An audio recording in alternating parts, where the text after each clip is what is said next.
امریکی صدر نے 13 جولائی کو مشرق وسطیٰ کے دورے کا آغاز کیا، جس کے دوران وہ سب سے پہلے اسرائیل پہنچے اور اس کے بعد 15 جولائی کو سعودی عرب۔ تو سب سے پہلے دورہ اسرائیل کی تفصیلات بتاتا چلوں کہ امریکی صدر کے دورہ اسرائیل کے پیچھے دو اہم وجوہات ہیں، جس میں سے ایک وجہ یہ ہے کہ امریکی صدر جو بائیڈن ایران کو دوبارہ 2015 والے ایٹمی معاہدے میں واپس لانا چاہتے ہیں، جس کے تحت ایران نے ایٹمی ہتھیاروں کے حصول کو روک دیا تھا، لیکن سابقہ امریکی صدر ڈونلڈ ٹرمپ نے اس معاہدے کو منسوخ کر کے ایران پر دوبارہ پابندیاں عائد کر دی تھیں۔ لیکن اسرائیل امریکی صدر کے ان اقدامات سے نالاں ہے، اور اسرائیل اس بات پر زور دے رہا ہے کہ ایران کو ایٹمی ہتھیاروں کے حصول سے روکنے کے لیے اب طاقت کا استعمال کرنا چاہیے،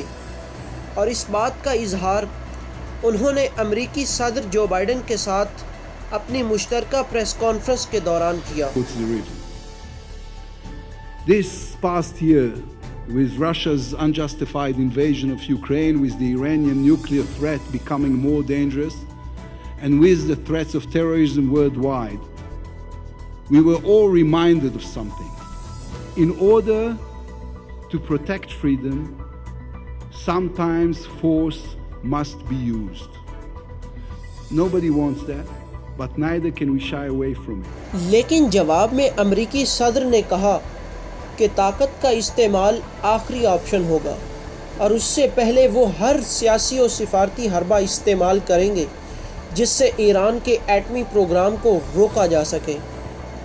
اس کے علاوہ امریکی صدر نے بیان جاری کیا کہ امریکہ جب تک قائم و دائم ہے تب تک اسرائیل کی سالمیت و سلامتی کے تحفظ کے لیے بھرپور کردار ادا کرتا رہے گا۔ Made it absolutely clear, we will not, let me say it again, we will not allow Iran to acquire a nuclear weapon. اس دورے کی دوسری بڑی وجہ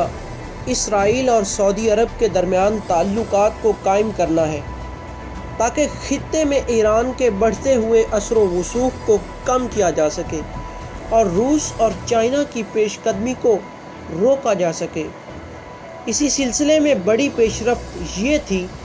کہ تاریخ میں پہلی مرتبہ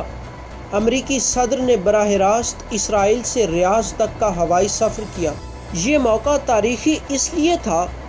کیونکہ سعودی عرب اسرائیل کو تسلیم نہیں کرتا اور دونوں ممالک کے درمیان کوئی سفارتی تعلقات نہیں ہیں، اور اسی وجہ سے سعودی عرب نے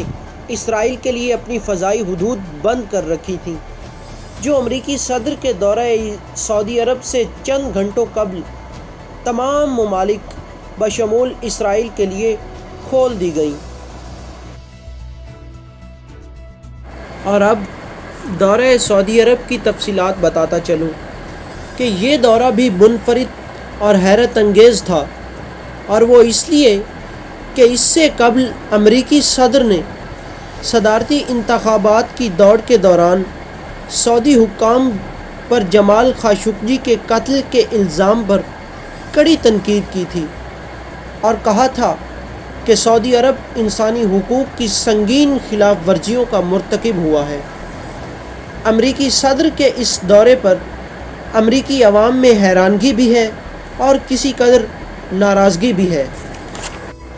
عوام میں پائے جانے والے ان تاثرات کے برعکس امریکی صدر جو بائیڈن کے دورہ سعودی عرب کی ایک وجہ تو سعودی عرب اور اسرائیل کے درمیان سفارتی تعلقات کو قائم کرنا ہے، جبکہ دوسری بڑی وجہ روس اور یوکرین کے درمیان جنگ سے عالمی مارکیٹ میں بڑھتی ہوئی تیل اور گیس کی قیمتیں ہیں، جن کی وجہ سے امریکہ میں مہنگائی میں اضافہ ہو رہا ہے، جس کے سبب عوام میں بے چینی کا بڑھتا ہوا رجحان دیکھنے میں آیا ہے۔ چونکہ سعودی عرب تیل کی پیداوار میں فوری اضافے کی اہلیت رکھتا ہے، لہٰذا امریکہ یہ چاہتا ہے کہ سعودی عرب تیل کی پیداوار میں اضافہ کرے تاکہ عالمی منڈی میں بڑھتی ہوئی تیل کی قیمتوں میں کمی آ سکے۔ اس کے علاوہ امریکہ ایک نیا 4 ملکی اتحاد I2U2 کے نام سے بنانے کی جدوجہد کر رہا ہے۔ یہ اتحاد امریکہ، متحدہ عرب امارات، انڈیا اور اسرائیل کے درمیان ہوگا، جس کے لیے امریکی صدر مشرق وسطیٰ میں جدوجہد کر رہے ہیں۔ اب اس اتحاد کے پیچھے کیا مقاصد ہیں اور امریکی صدر کے مشرق وسطیٰ کے دورے کے کیا اثرات مرتب ہوں گے، یہ تو آنے والا وقت ہی بتائے گا۔